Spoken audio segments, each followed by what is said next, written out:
All right, guys. Now, we know that the UFC is where it's at with combat sports right now. Here and there, we have little bits of exciting news. We have Canelo versus Crawford.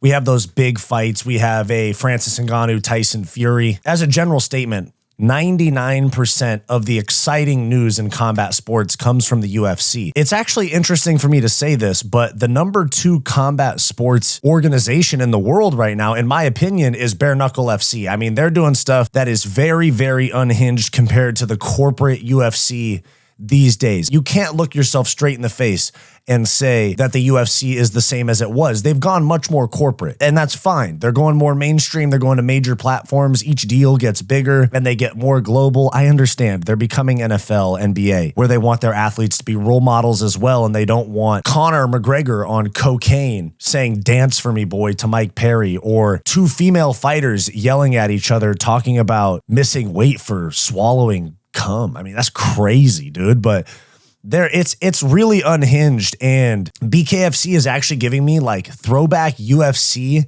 even Attitude Era WWE vibes.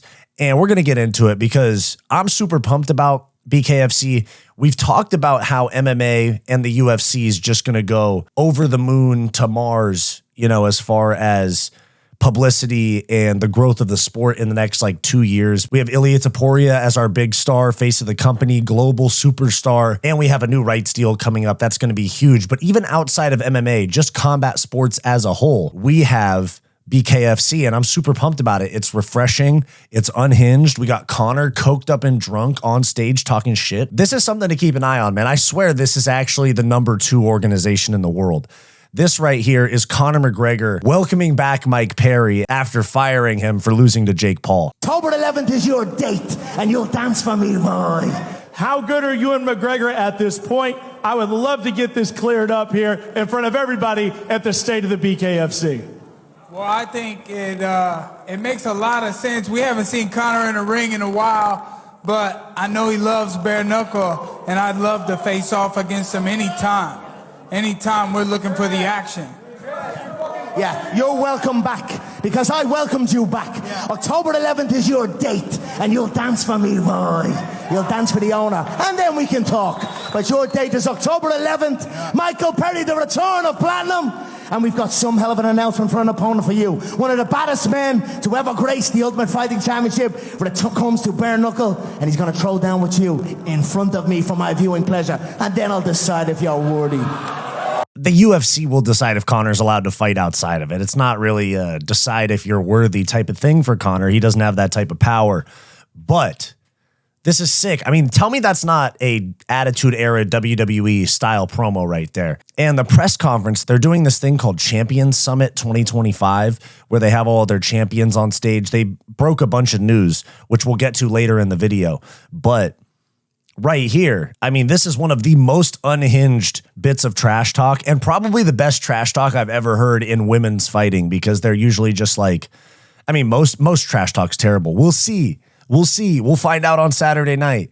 But this was Christine Ferea, however you say that, and Jessica Borga, I think her name is. Yeah, Jessica Borga.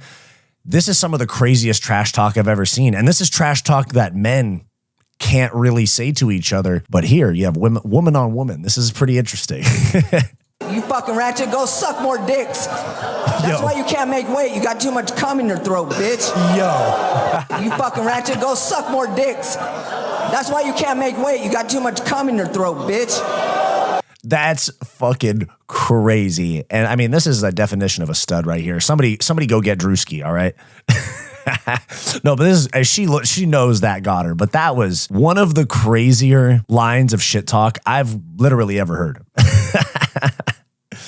This is what we're getting out of BKFC, is totally unhinged shit talk, things like this. I mean, this is exciting. This is way better than a UFC press conference. We already had, in this one press conference, McGregor getting in Perry's face, talking shit while he's coked out.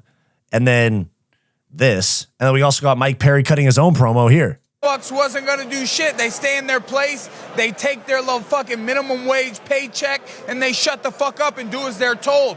Not Platinum. I think that's a great way to end it. That's Mike Perry for you. He literally was a middle-of-the-road UFC fighter that the fans loved. But from a success standpoint, he actually went 7-8. He had a losing record in the UFC. And then he goes to bare knuckle and becomes a massive star. Gets a Jake Paul bag by filling in on late notice. And now he's back in BKFC. He's beaten Luke Rockhold. He beat, I think, Chad Mendez. No, that was Eddie. Oh, no. He beat Michael Venom Page when Michael Venom Page was in Bellator. Yeah. He beat Luke Rockhold. He knocked out Luke Rockhold's teeth and busted up Michael Venom Page pretty badly. Both of them were sick fights. I mean, BKFC literally has 3 2-minute rounds, and most of the fights are done in the first round. It's one of the most exciting combat sports there is. I mean, true, I know it's very, very dangerous, even more dangerous than MMA and boxing, but the most exciting in-ring competition, like the actual entertainment during the fights. And then here, we also have, McGregor, we got this type of shit talk, Mike Perry, McGregor, all that stuff. It's literally a better product than the UFC right now because the UFC is pretty lame on the promo. UFC promo right now is Nina Drama saying, what would you do if aliens came down? Asking what their favorite food is, or they do those weird like word association games like they have Valentina Shevchenko say skibbity toilet riz, like just the most cringe shit. And then you got Dana White just in his office reading off fight cards when they used to do like McGregor Aldo style movies for the cards to announce fights. And I mean, this is literally a better product because the UFC fights can get boring at times. You do have the Movsar Evloevs and fighters of that ilk, I guess you could say, that are going to grapple to decisions. I mean, Marab's growing on me a little bit, especially after finishing O'Malley, but this is rough shit from the UFC to go up against because BKFC, totally unhinged, not on a big network, but still getting good traction, has some big names. They have McGregor tied to them. This is literally a better product than the UFC right now. I might be glazing, but it's a really good product. They're going to get big. Now, this is what Dave Feldman, the Dana White CEO figure of BKFC, had to say about, the shit talk. I mean, even right here, this comment right here, BKFC slowly becoming the old UFC we loved. That's what I'm saying. But this is what he had to say. I think it could be said at any walk of life. If someone says you can't make weight because you've had too much cum in you, you've had a successful day. That's why you can't make weight. You got too much cum in your throat, bitch. God damn. BKFC is not living in that society where we're telling people, where we're censoring people. You can't say what you want to say. Promote it. If you want to fuck the guy up, you're going to tell it. Tell him you want to fuck him up. At the end of the day, is they want to see this. They don't want to see two guys just hugging. And I mean, look, legends like you got Max Holloway fighting Poirier, right? And they're legends, and they've been there and they've done that. They deserve to hug each other, right? Yeah. But these guys, they got to create the hype so people want to see them fight. For sure. And I like that he's not afraid to talk about UFC. He's okay with talking about the competition. They're bigger than he is. I like his take. I like this guy. And this is better than corporate Dana, meta board of directors Dana right now, to be honest. Even further, I know I'm glazing pretty heavy, but I'm excited because not long ago, it seemed like we were in a dark place with MMA. And I know that we still have bad cards. We got a bunch of Apex cards coming up in the next 5 weeks, but combat sports is heading in the right direction. I know the PFL is an absolute train wreck, but I'm pretty sure they replaced Don Davis. Don't quote me on that, but they hired a new CEO. Here, we have BKFC going crazy, doing really cool stuff. And UFC has their biggest superstar now, and especially everything I've talked about with the rights deal. I'm not going to rehash that. I've talked about it ad nauseum at this point. But we got big things happening in combat sports. I'm so freaking glad to be a part of it. Now, here is BKFC President Dave Feldman, who just said we're not going to censor blah, blah, blah about the shit talk, which I love. This is him talking about a fighter equity plan. Now, I know that these things like fighter insurance plans, fighter unions, fighter pension plans usually don't end up going well, but here he is giving out equity in the company to tenured fighters and champions. We had a long talk and we said, listen, let's do something that no one's ever done. Let's make all of our fighters owners of the company. Yes. So we're going to start off with every one of our champions, whether they're a UK champion or a world champion, or if you're a long tenured fighter that has at least 10 fights with us, you're all going to get equity right here. Yes! I'm not talking about, I'm going to do it next week. I'm going to do it tonight. This is your equity. I got shares of the company for all you guys. You guys are going to be owners of BKFC. Super dope. And they also just signed Aspen Ladd, Yoel Romero, and Derek Brunson. That's why you saw that's why you saw Yoel Romero on stage there. This is sick. Big stuff. And They're also running this $25 million tournament. I don't really understand how, if it's open weight, I don't know what it is, but alternates get $50K, 17th to 32nd place, $100K.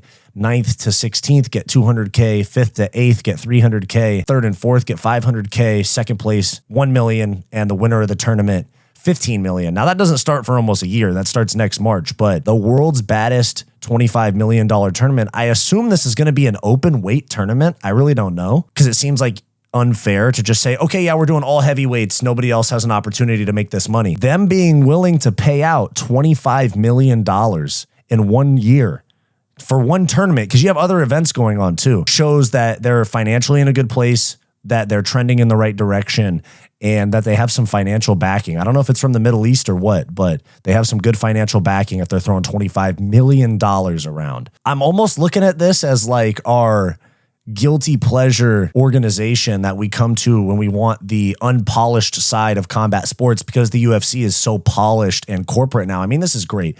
McGregor's on coke, all of this top tier stuff. This is combat sports, all right? Because they're going to fight. I don't want the UFC and other promotions to become like the NFL or the NBA or the NHL or the MLB, because it's not the same type of sport. It's not team sports.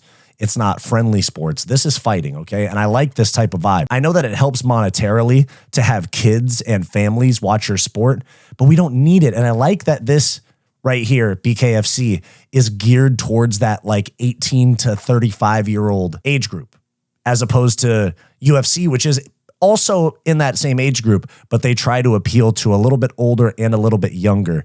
So I'm pumped. BKFC, hit me up. I'd love to be a part of the media or something like that. You know what I'm saying? Let me know your thoughts down below on BKFC. I know I usually talk about MMA, but this is closely related. This is a combat sports channel, not just MMA. So like, subscribe, become a channel member, and let me know your thoughts down below. Did you like this video? Then like and subscribe down below. I also do multiple live streams per week, along with behind the scenes content and members only live streams for our channel members. So become a channel member for access to bonus content. It's only $5 per month, and it greatly helps the channel's growth. I also do a podcast with my best friend Bo, and I have a non-MMA channel as well called Wyatt's World. You can check both of those out, linked below.